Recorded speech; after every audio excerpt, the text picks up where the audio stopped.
Hello， 歡迎翻嚟收睇嘅 channel To Do Chris。之前咧，我同 Anson 就去咗台北4日3夜瘋狂食嘢咧，慶祝佢生日啊！咁我哋咧就精選咗12間人間美食咧，想推薦俾大家。今集咧我就會講咗頭6間先嘅，有攞獎嘅紅燒牛肉麵啦，呢個冠軍嘅珍珠奶茶啦，震驚我味蕾嘅甜品啦，飲得落肚嘅特色麻辣火鍋，仲有米芝蓮酒店級數嘅世一滷肉飯添啊！上間我哋去台北揾好嘢食嘅話咧，就記得 like、subscribe 同埋撳埋我哋嘅鐘仔，然之後我哋就一齊出發啦！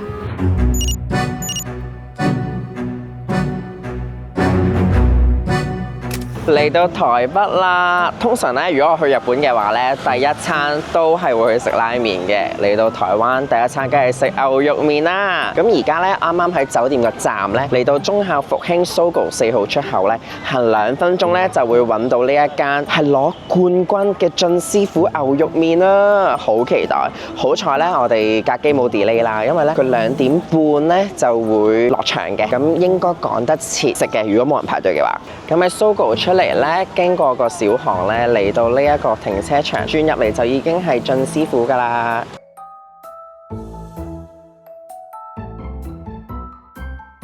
我哋坐低咗啦，雖然咧就唔係好多位啦，咁但係啱好咧都有張2人枱俾我哋坐低嘅。咁然之後咧，呢度咧係用 QR code 落單嘅。咁其實咧，晉師傅最出名梗係紅燒牛肉麵啦，但其實佢另一個系列咧係蜆肉雞肉白湯，咁嗰個咧都好出名。咁我哋咧就每一個系列咧各嗌咗1碗，然之後咧再加埋我勁中意嘅麻辣鴨血啦。雖然今晚都係要去食麻辣鍋，咁但係咧。嚟到啦，麻辣鴨血，試下好唔好食先。咁我咧夾上去嘅時候咧，佢唔散啦，即係代表個質地應該有保證嘅。哇，好香，完全冇腥味啦，係我好中意鴨血嗰種質地。佢唔會係好實，但又唔會太鬆散，我覺得啱啱好。佢少少辣，但係咧好香嘅麻油加辣椒咁嘅味道咯，麻香味，好好食啊！呢個鴨血已經，同埋咧佢係60台幣啦，即係圍到港紙10零蚊，已經有成6、7嚿，好抵食。今日嘅主角牛肉麵到咗啦，好大碗啊！佢最上面咧有一個1小塊嘅響鈴啦，不過咧啱啱因為影嘢咧個響鈴已經浸到腍晒啦，唔緊要，試咗個湯先，因為咧佢係攞咗金牌，跟住咧再上年就攞銀牌嘅，咁佢係不斷有進步喎。咁究竟佢嘅湯係咪真係咁正咧？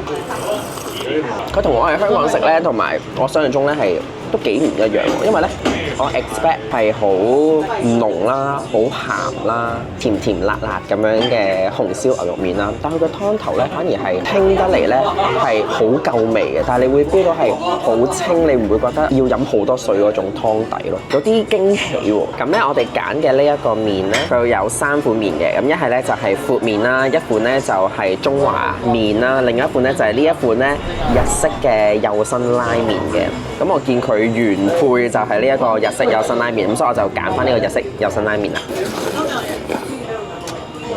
食埋麵咧個味道再出啲咧，我就終於都知道啦，因為咧佢呢個湯底個味道咧同佢鴨血咧係有啲似，不過咧鴨血嗰種咧係有麻辣，佢加咗辣椒，咁佢紅燒牛肉呢一個咧反而就係有鴨血嗰種香味，即係湯底個香味，但係就冇嗰個辣咯，所以就好啱我食啦。試埋個牛肉先，好腍喎呢個牛肉，呢個牛展肉咧係好似真係做到入口咧散開嗰個感覺喎，好腍，但又好香。咁下一碗咧就係同啱啱紅燒牛肉麵咧完全唔同 style 咧，係奶白色嘅蜆肉雞肉湯啦，都係即刻試咗個湯底先。聞落去咧，佢係有啲蒜香味嘅喎。嗱，呢個雞肉湯咧清好多，佢嗰種清同啱啱紅燒牛肉麵嗰個清嘅湯頭係完全唔一樣喎。咁但係如果你問我就咁飲完個湯咧，我一定係 prefer 紅燒牛肉麵多好多。咁我咧試埋個麵一齊食先。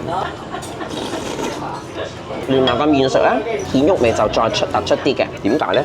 咁因為啲麵真係掛咗啲湯，真係咁勁。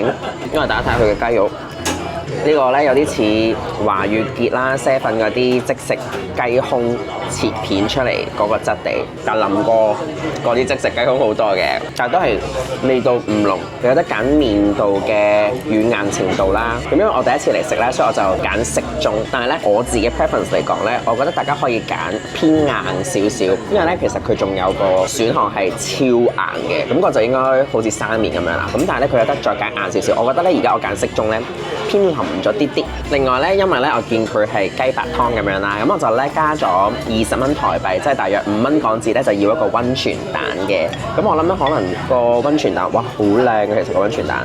可能咧有對比有傷害啊！我真係中意個紅燒牛肉多好多。我覺得大家如果真係你一心想食麵嘅話咧，你又食得牛嘅話，就淨係食紅燒牛肉麵就已經夠啦。我哋啱啱咧就食完嗰個晉師傅牛肉麵啦。咁如果要10分滿分俾分嘅話咧，我會俾8分嘅。咁扣分位咧真係輸蝕咗，喺嗰個雞白湯係有啲失望啦，同埋咧地方又係比較淺窄啦，所以咧其實係食得唔係好舒服，同埋有少少熱啊。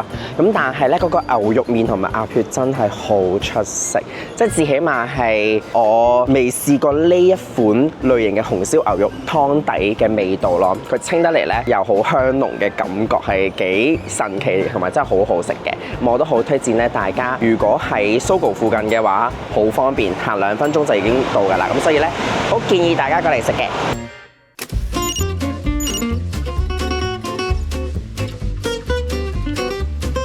我哋而家咧就行到嚟忠孝敦化區咧揾一間咧冠軍嘅奶茶。聽聞呢一間奶茶又係世一嘅，咁就嚟試下點解佢會攞獎啦。同埋咧呢一間奶茶除咗出名好飲之外咧，佢嘅環境咧都好舒服嘅，係應該係有得坐低嘅茶飲店嚟嘅。咁而家咧就去緊啦，到啦，揾到啦！呢一間茶飲店咧就叫做 Odd One Out 啦。幾靚喎，有2層添嘅喎。我介紹話佢呢度咧個等餐區咧係室外嘅，但係咧佢佈置得好靚，好有 feel。上面咧係透光嘅，但係呢度冇冷氣，好熱啊！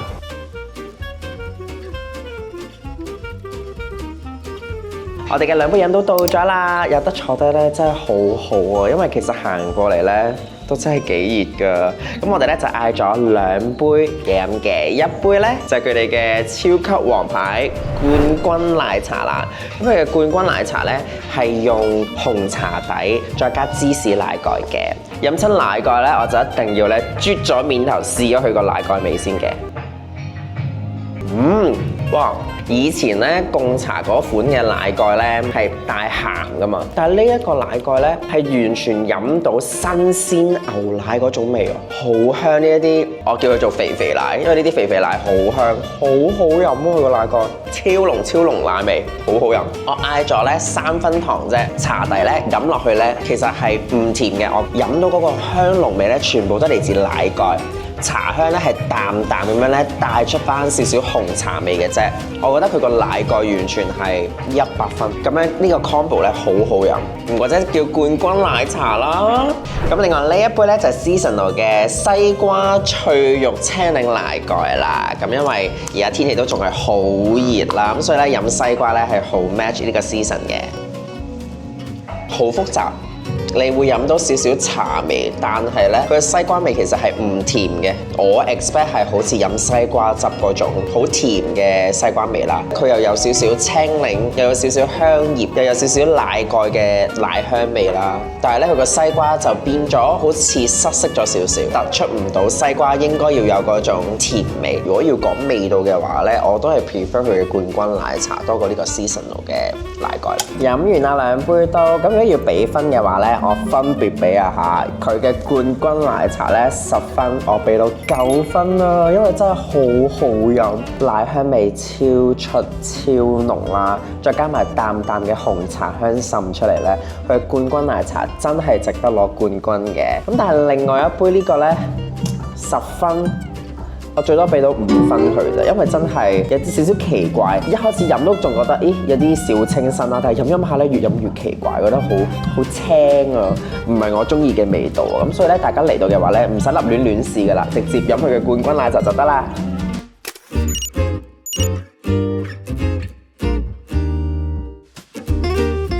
台灣咧，除咗手搖飲品好多好出名之外咧，其實呢一度嘅甜品咧都好出名噶嘛。咁然之後咧，我而家就揾緊一間咧，揾緊一間係手工嘅法式甜品啊！佢啲甜品咧係勁靚勁精緻噶。就講就到啦，一抬頭就見到個 logo 啦。噔噔就係呢間啊！雖然咧個法文名我唔識讀，但係咧佢嘅中文名咧就叫做某某甜點嘅。咁而家咧就入去揀幾件 cake 試下先，因為咧佢就冇得堂食㗎，只可以咧外賣嘅啫。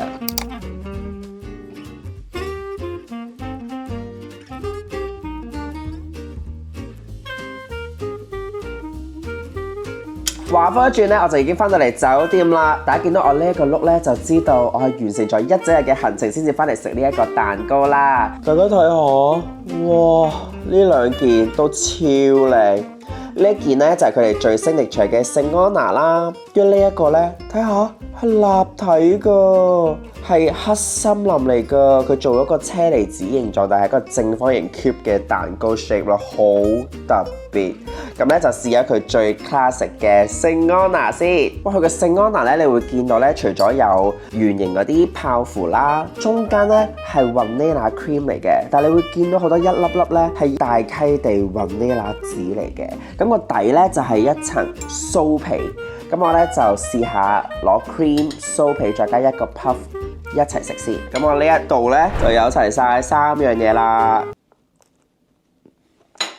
唔好意思，我真係需要少少時間俾我個舌尖去享受呢一個爆炸感，因為哇呢一個雲呢拿味，我想講係連 Rosewood 嘅海綿蛋糕又好 ，Rosewood 嘅拿破崙都好，佢嘅雲呢拿味咧係做唔到呢一間嘅雲呢拿味咁香，好濃好濃，但係唔係假㗎，即係佢唔係好假，即係雪米糍嗰種雲呢拿味，佢係好清甜好香啊！仲要加埋咧個拿破崙嗰個餅底個酥皮餅底啦，再加埋嗰個 puff 咧，哇，好好食！唔怪之得係呢一度嘅最 signature 甜品，好好食，好好食！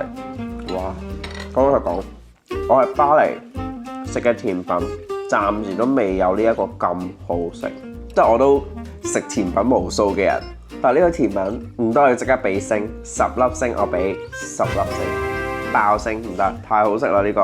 佢呢件聖安娜咧已經將我對佢黑森林嘅期望值咧拉高咗好多啦！嗱，唔好令我失望啊嚇！呢一個咁靚嘅黑森林，硬硬地嘅喎，佢個皮係，但係咧係令立立，好似一個方塊咁樣，但係咧佢又有個定喺度，真係好靚！哇，black black 啫嘅喎，朱古力脆皮嚟嘅喎，大家睇下啲層次嗱。反而咧，新鮮嘅車厘子、醃咗嘅車厘子同車厘子醬咧，我都係唔中意食嘅。但係咧，當用喺黑森林蛋糕裏邊咧，我就中意啦，因為咧，我覺得同朱古力好夾。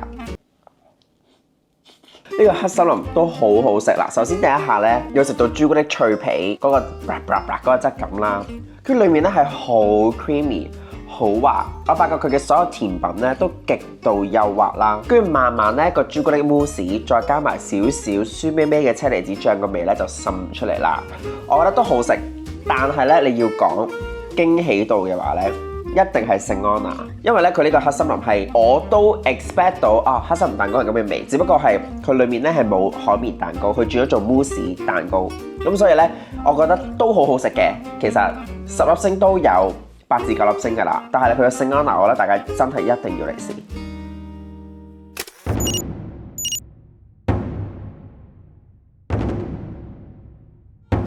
嚟到台灣第一晚，梗係要食我好中意食嘅打邊爐啦。因為咧，我係超級鴨血怪嚟嘅，尤其是係台灣嘅麻辣鴨血咧，我係真係可以狂食嘅。咁咧，我今次咧就嚟咗呢一間咧，就叫做黑武士特色火鍋。咁佢出名咧，除咗佢嘅麻辣鍋好好食啦，跟住酸白菜同埋另外一個芋頭排骨湯都好出名之外咧，就係佢嘅配料咧，都係嚟自台灣唔同嘅地方咧送到過嚟嘅。咁所以咧，真係食到台灣嘅原汁原味。咁所以咧，今晚就好期待可以食到打邊爐啦！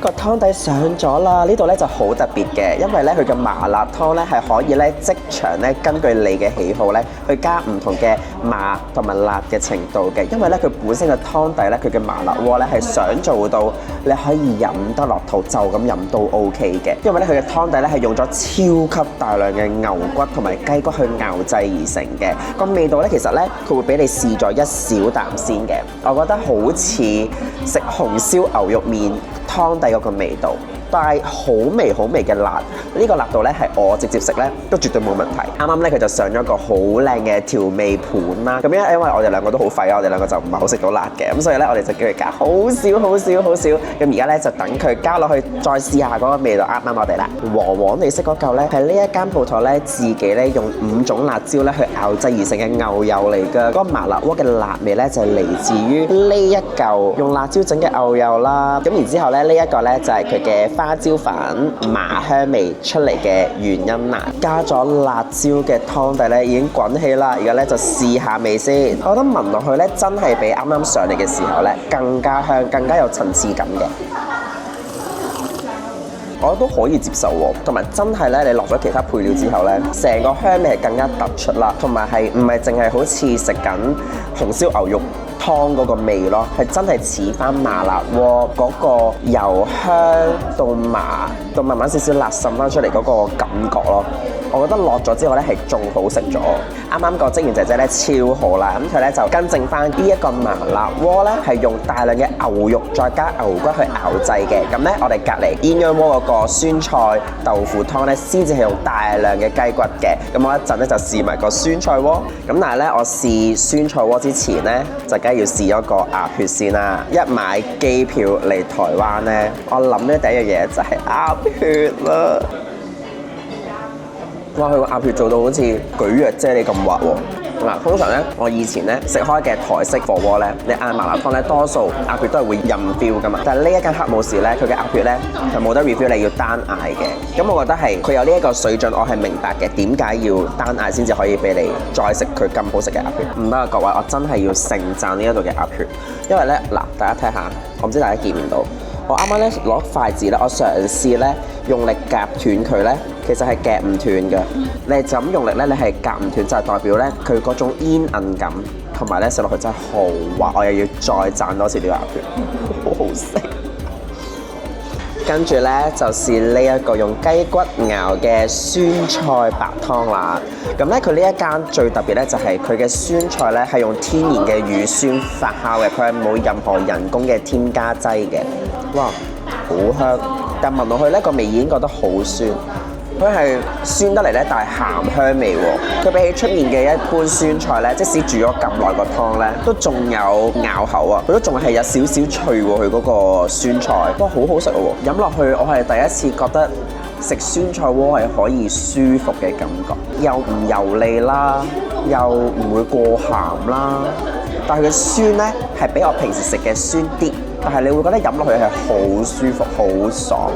佢個鍋咧搬上嚟嘅時候咧，你係會覺得哇，點解咁平平無奇咧？佢叫特色火鍋，究竟有幾特色咧？因為咧佢湯個樣咧係比較 flat 咋，即係佢唔係好多花神嘢喺個湯度啦。但係你一飲咧就知道嗰個湯底嘅分別係乜嘢咯。有陣時唔係話好華麗嘅擺盤先至叫做係好咯，反而咁樣咧實實在在，我覺得佢真係食得出佢係真材實料啊！兩個湯底我都覺得好值得推薦。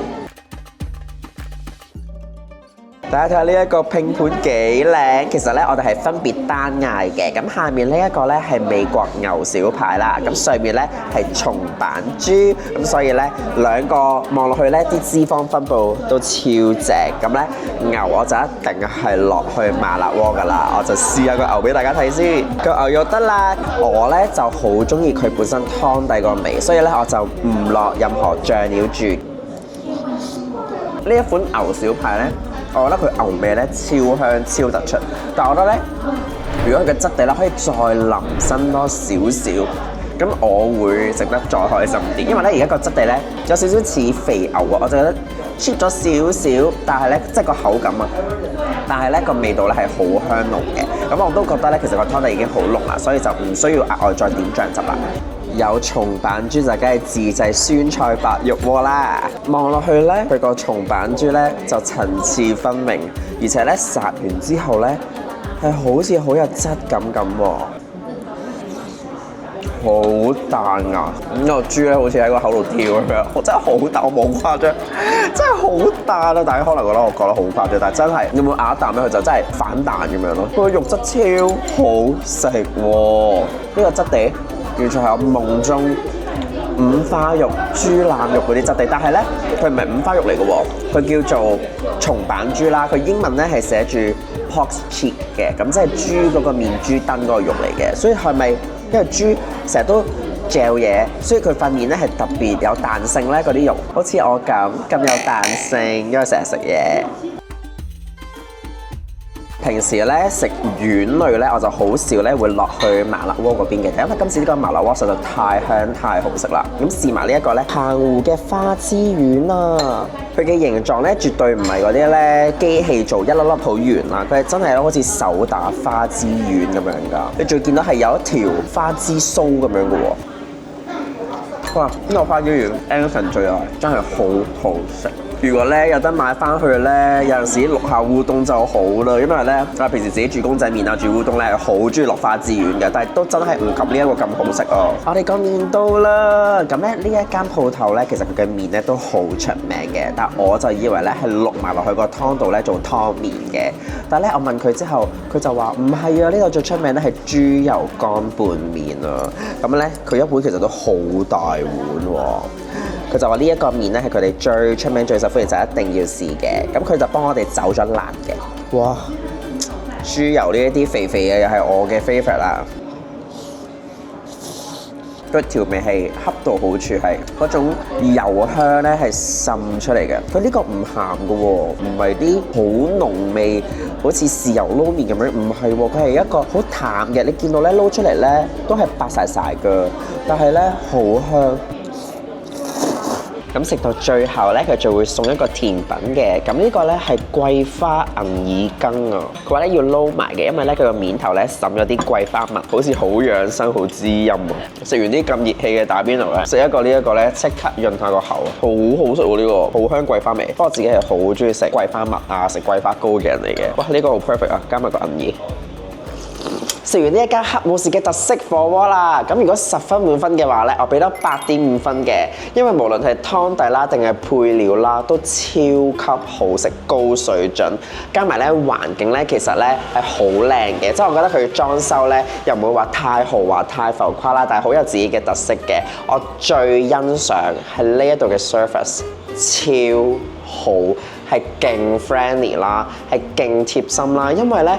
佢知道我唔係咁舒服啦，佢見我擤鼻涕啦，佢就特登換咗一包好滑嘅紙巾啦，就唔好叫我用餐紙啦。跟住咧又不停問我夠唔夠啊，又請我哋食麵啦。原來嗰碗麵咧係佢哋請我食㗎。我咁多年冇嚟台灣咧，真係再次俾台灣人嘅熱情同埋友善係感動到，即係覺得咧成日聽嚟聽去都有一句説話咧，就係台灣最靚嘅風景其實係人啊嘛，我覺得絕對係啱嘅，所以咧好開心啊！呢一餐食得咁咧，價錢上咧就係個扣分位啦，因為咧其實佢係偏貴嘅，咁我哋人均咧都要400蚊港紙一個人，咁所以我覺得以台灣去食麻辣火鍋嚟講，我覺得貴咗少少，因為咧佢嘅湯底雖然係超高質，但係就冇得 refill 佢嘅鍋底，咁所以咧呢一樣嘢就扣少少分咯。咁但係我覺得如果你真係好中意食鴨血或者多人嚟嘅話咧，係絕對值得 encore 佢嘅鴨血嘅。咁其實點解我一開始會留意到呢一間黑武士特色火鍋咧？其實係因為有啲情意結㗎，因為咧我鋪頭最受歡迎嗰隻深層清潔面膜咧，都係叫黑武士啊！翻到嚟啦！打完邊爐食完咁多熱氣嘢咧，真係好易生瘡㗎，所以咧翻到嚟咧一定要敷翻一個深層清潔面膜啊！咁我啱啱所講咧，同嗰間台式邊爐咧一樣名嘅咧，就係我手勢面嘅呢一間嚟自美國 LA 嘅 Mainstream 品牌黑武士深層清潔面膜粉啊！咁咧其實佢嘅英文名咧係叫做 The Problem Solver 嘅，因為咧敷完佢咧，佢就好似一個 Problem Solver 咁咧，解決晒你皮膚嘅所有問題啊！佢係一個咧好特別嘅面膜粉嚟嘅，加咗水之後咧，佢就變成一個面膜 mousse 㗎啦。咁而家咧就好快試翻試俾大家睇，我哋點樣溝佢出嚟啦。咁大家記得咧，千祈唔可以加太多水嘅。咁咧因為我已經用咗好多年㗎啦，所以咧其實咧我唔需要用羹咧，我都知道個份量係大概幾多㗎啦。咁但係如果大家咧一開始用嘅話咧，可以試下用2個大湯匙嘅份量，再加1個湯匙嘅清水，咁咧喺個碗度溝埋佢就得㗎啦。咁你可以咧用翻湯匙嗰份量嘅水啦。咁但係咧我就中意用呢個支水嘅。咁大家千祈唔可以加太多，加太多嘅話咧太稀咧，你就要再額外加粉㗎啦。大家睇下我已經搞好咗啦。咁佢而家咧就係最靚嘅狀態，就係咧好挺身嘅一個 mousse 狀嚟嘅。咁而且咧用翻面膜掃咧，慢慢均勻咧搽勻成塊面咧，敷佢15至45分鐘咁就得㗎啦。咁呢一個面膜咧，其實我有個花名俾佢嘅，我就叫佢做咧慶合合面膜嘅，因為咧大家見到佢黑色啦，咁裏面又係有竹炭啦，但係其實咧好香㗎，你聞到咧係好香呢一個煮嘢食嘅香料味嘅，因為咧佢裏面有肉桂啦，有豆蔻幫我哋做清潔啦，但係其實佢最特別咧點解叫慶合合咧？喺佢裏面咧係有辣椒㗎，所以咧其實咧敷到差唔多，可能過咗5分鐘左右咧，你會 feel 到咧個面膜位置範圍咧有啲輕輕地、辣辣地嘅感覺嘅。咁點解要加辣椒粉咧？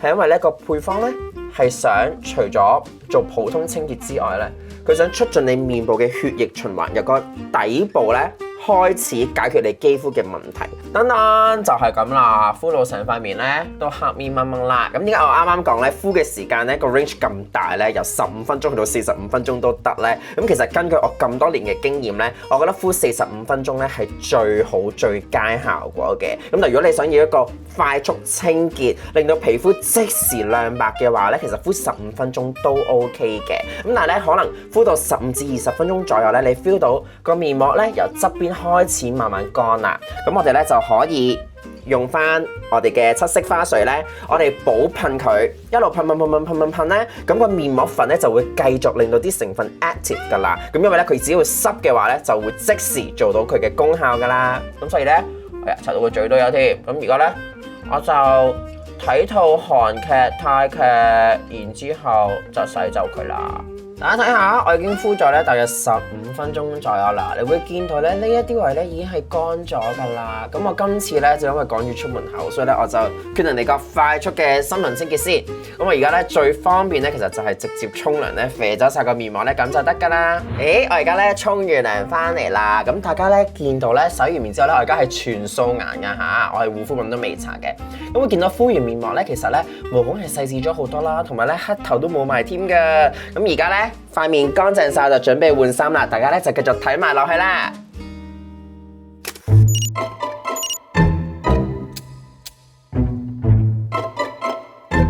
我哋咧行完街之後咧，就見到咧呢一個 NOKE 商場上面嘅 food court 咧有呢一間山海豆花喎。因為咧我知道佢嘅總店咧喺大安區嗰度咧係要排好耐隊嘅。咁而呢一度咧竟然係一個都冇喎。咁經過見到咧，就不如坐低試下佢嘅招牌台灣綜合豆花啦。咁呢個台灣綜合豆花咧，上面咧你會見到有6度嚟嘅花生酥啦，咁又有呢一個蜜製個粉圓。咁我試下就咁食個豆花先。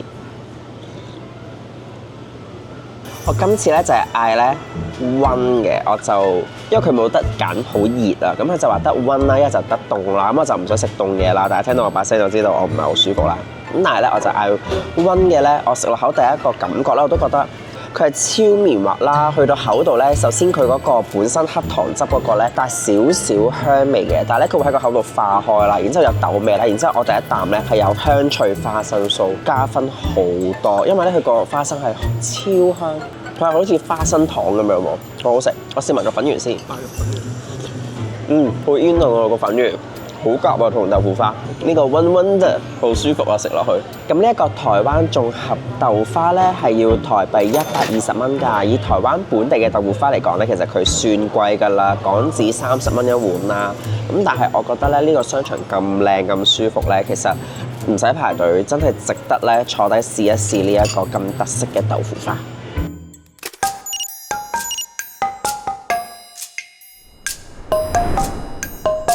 Hello，我而家咧就喺台北美福大飯店裏面嘅3樓，因為咧今晚咧我哋就 book 咗食米芝蓮1星嘅台菜。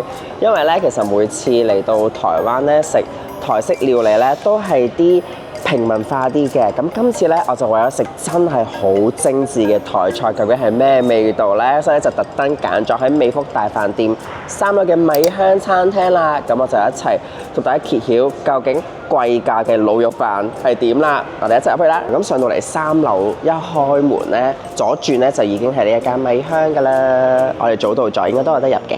我想講咧，呢一間餐廳入到嚟咧，成個 feel 咧都好有懷舊嘅感覺，好有古早味啊！但係 grand 嘅，但係好傳統嗰種 grand 法咯。我哋咧就嗌咗幾樣咧呢一度嘅招牌菜嘅，第一道上嘅咧就係呢一道超級出名嘅秘製牛肋骨啦。噔噔，大家睇下幾靚！哇！佢個汁超香，佢面頭咧仲有啲藏紅花喎，大家睇下，好靚啊佢嚿肉。咁呢一個醬咧，佢用傳統台灣嘅蒜蓉醬油咧去浸咗10個鐘頭啦，而肉咧就用美國頂級嘅牛肋骨肉嘅。咁廚師咧係要浸完之後咧先至攞去烤嘅。好好食啊！佢個肉質，佢好夠腍啦，但佢唔會咧係腍到散開嗰隻嘅。我以為咧個汁會帶少少甜味嘅，但冇，佢係純香蒜味，但係咧又有少少豉油味，就好好食。佢好似一嚿咧勁巨型啦，用汁煮咗好耐嘅崩沙腩咯，好腍好香，好香肉味啊！佢唔會咧個汁鹹到咧蓋過咗牛肉本身嗰個肉香味咯。跟住咧就係食呢一度嘅超級名菜菜脯蛋啦！呢一度嘅菜脯咧，個廚師咧係連個蘿蔔乾咧都要精挑細選，又炒又醃又燜咁樣嘅。咁啊睇下究竟有幾驚豔，可以成為呢一間米芝蓮餐廳嘅名菜啦。咁聽落去咧，菜脯蛋其實應該係啲好簡單嘅事嚟㗎嘛。咁但係咧呢一度咧就係標榜佢嘅菜脯蛋係跟住50年前嘅台式小菜名菜嘅菜脯去做。因為咧佢嗰個 size 超大嚿啊，勁似 pizza 啦，但我覺得咧食落去咧其實似大型嘅奄列，裡面唔係西式嘅材料，係菜脯。咁呢一個菜脯蛋咧，我要讚嘅咧係佢個蛋嗰個皮咧係煎到啱啱好㗎，唔會燶啦，但係食到少少脆口嘅感覺啦，好香。咁然之後咧嗰個蛋咧係好 fluffy 嘅，咁然之後菜脯咧你即係咬落去咧係爽口，係有汁嘅，咁所以我覺得佢出名就係因為咁啦。好食嘅，但係你問我咧，因為可能頭先嗰個牛肉嘅經驗程度太高啦，我覺得比起2個名菜嘅話咧，雖然咧牛肉就好難同蛋比嘅，但係嗰個牛肉實在太好食啦。呢個我覺得係 OK，呢個真係好食嘅，但係經驗程度就唔及得啱啱嗰個牛肉啦。跟住呢一個咧，都係呢一度必點嘅，就係呢度嘅蜜汁排骨啦。因為咧呢一個蜜汁咧，同埋攞蜜糖咁簡單嘅，佢係攞呢一啲黑棗啦，熬咗個汁先，跟住咧分開個排骨炸完之後咧，再飲埋呢個蜜汁一齊煮嘅，好香喎！佢同食開嘅咕嚕肉個味又有啲唔一樣喎。你食到咧排骨裏面咧有酒香味啦，而佢個皮咧係炸到咧脆卜卜嘅，即使飲咗蜜汁都好咧，反而就好似加咗有一個拔絲嘅 coating 啦，好食喎！呢個排骨有驚喜喎，佢直情咧係煮到咧好似有少少食豬肉乾蜜汁豬肉乾嗰個感覺，嗰個香味同口感，仲要咧炸嚿咧望落去驚佢老啦，但如果你咬落去咧個皮係脆啦，裏面嚿肉咧都仲係好嫩嘅。好食。跟住咧，其實全晚最期待，我就係想食呢一度嘅滷肉飯啦，好癲！因為滷肉飯食咗咁多年啦，我每次去台灣食咧，都係食夜市啊、街邊啊，都已經好正㗎啦嘛。究竟米芝蓮1星酒店級數嘅滷肉飯係咩味咧？嗱，呢一個滷肉飯咧，你就咁睇 menu 嘅話咧，係冇㗎，你要自己問咧先至有㗎。咁其實咧又冇我想象中咁貴喎，滷肉飯佢酒店級數都係100蚊台幣一碗，咁即係大約港紙20幾蚊一碗。我覺得酒店嚟講合理嘅，同埋你睇下啲豬肉，好多啊！佢咧仲要係攞個小煲仔咁樣咧 keep 住個熱度啦，同埋咧好搞笑，佢竟然係反而話啊攞個飯嘅話咧，反而要等耐少少，O 唔 OK？OK， 係因為新鮮冇可能攞個飯係新鮮煮㗎。哇！點解會咁有分別嘅？哇！我真係冇誇張。哇！唔得，我食咗啖先。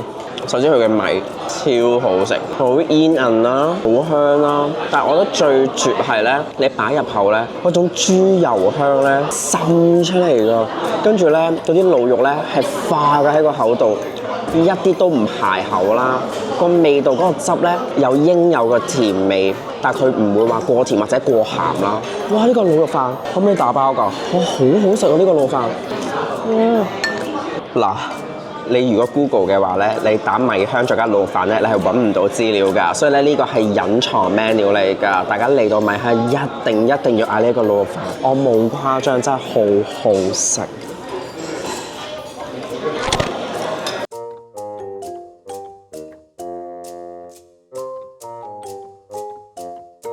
我哋啱啱食完米香啦，咁呢一間咧其實個感覺咧係似喺酒店用大廚去煮家常菜嘅味道咯，所以其實都係好溫馨、好溫暖嘅感覺。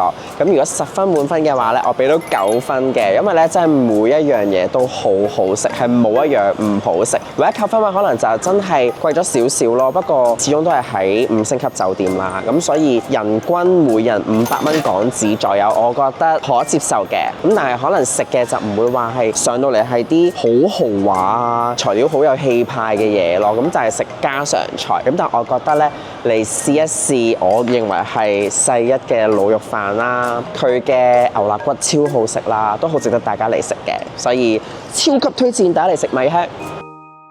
以上嘅6間餐廳咧，我都好推薦大家去食嘅。你哋睇完之後最想試邊一間呢？留言話俾我知啊！我自己最掛住咧就一定係米香嘅世一鹵肉飯同埋黑武士嘅麻辣湯鴨血啦。下一集台北美食篇咧，我哋會帶大家去食極濃嘅花膠雞煲，有超越港式西多質素嘅即煎多士，仲有高級 fusion 嘅地道台菜料理，大家千祈唔好錯過啊！